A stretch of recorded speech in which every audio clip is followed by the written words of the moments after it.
Well, first of all, I just want to say I'm lucky and happy to be sitting next to the only white man on the panel. So, thank you. I will be protected. Shahid and Fez, you're on your own. Me and Fuad are holding him on like a life vest. Corey, you're our savior. People don't know that muhajjabas, women who wear hijab, listen to music and speak English and, like boys. And people don't know that some Muslim guys like dating white women who aren't Muslim. What's the code word for people in mainstream? White people, thank you. Because all the time for security. Katie Couric did recently, about 2 weeks ago, mention this, that, she said this also. She goes, it's a crazy idea. It's a crazy idea, I know, but why not we have a Muslim Cosby show? And she was doing it her year in... Hi. I wanted to ask about, well, I should preface this with I'm an atheist, and I'm usually arguing and, bickering with my religious friends, usually in a Christian sense, about certain things I don't like, about their religion, about Christianity in general. And homophobia comes up a lot. I'm gay. And when I do that, I found that within the last, 5-6 years, when I make the same arguments as with Islam in view, I've been called an Islamophobe. And it's like, when I'm disgusted with homophobia that I see within Islamic communities, not all Muslims, usually the more educated Muslims, not so much at all. They're nicer than the Christians I know. But in general, and definitely within the Islamic text, within the Quran and Hadith, when I say I think that's disgusting and I don't like that, I've been called an Islamophobe. How do when somebody just said, fighting bigotry.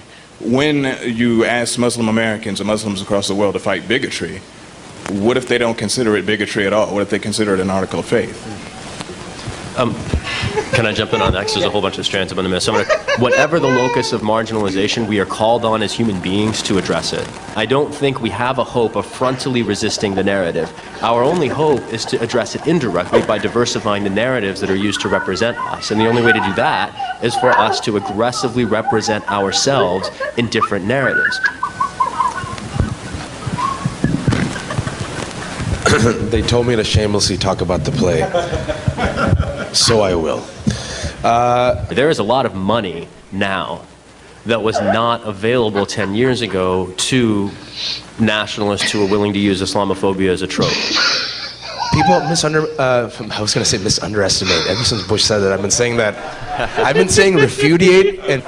3 stories last summer, another one in December. If you haven't read them, I implore you, do it. They are long. The extent to which there is an unaccountable, essentially secret layer. And so there's a ton of money in it. And it's all untrackable, unaccountable, invisible. These are private sector actors who are basically making money off the defense contracting industry by pimping out supposed expertise to government agencies. And in fact, the Washington Post, covert budgets that are invisible not just to us or the press, but also Congress, entire agencies that are basically secret.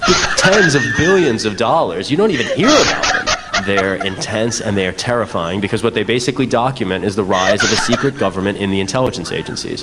The CIA has been constitutionally insulated from transparency for a generation, too, in fact. Fusion centers are a good example. These are regional entities bringing together state and local law enforcement, federal law enforcement, the private sector, military intelligence. There are over 70 of them around the country. They're funded by DHS and state and local governments.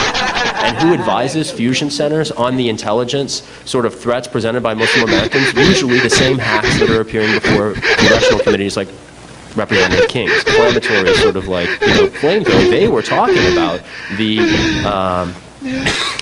credentials of these supposed experts and how completely flimsy they are. These are basically bigots who profit off their bigotry and don't even purport to have real expertise, and they're who their tax dollars are going into. So I think in terms of grassroots campaigns to address that underlying reality, intelligence collection is a threat to the constitutional rights of all Americans. Full stop, period. People didn't do anything with their heads. Awesome. So I'm going to say, yeah, one person, thank you. We have a lot of opportunities to address it, not at the federal level because Congress and the major parties are already gone. But at the local level, where grassroots communities can set the discourse, we have immense opportunities. So in 20 cities around the country, my organization is working on multi-ethnic campaigns that bring together Latino communities, interests in resisting intelligence collection with respect to ICE, Muslim, Arab, South Asian communities, interests with respect to defending Fourth Amendment standards vis-a-vis the FBI. But like the play, for example, the play, you know, we released the play Domestic Crusaders. It's about day in the life of a Muslim American family. All right. Everyone at the beginning told me that it won't translate, that people won't like it. Did anybody read the Dana Priest and William Arkin series in the Washington Post, Top Secret America?